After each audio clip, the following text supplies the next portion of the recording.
All right, so in the back of your handle, there is a door. A lot of people don't know that there is a battery back here. Sometimes this door is not allowing the battery to make contact and you have to replace the door, but not very often does that happen. And if that's the case, you might need to see a service center. But here's your battery in here. It's a CR2032, and you can see I'm using a tiny little pick because there is a small little metal piece in here that needs to be pressed up in order for that battery to come out, to pop out. Oops, it's gonna pop out now.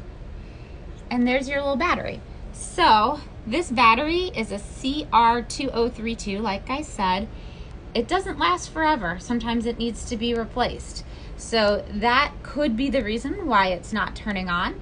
In my mom's situation, that was the reason. She bought a new battery. You can see inside here, there's some contacts where the battery will hit.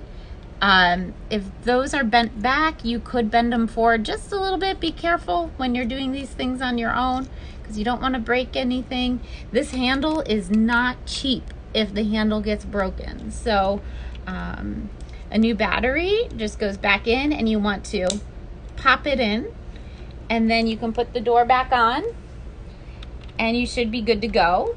You might need to do that reset where you hold the power button down for 15 seconds and that will start it up again.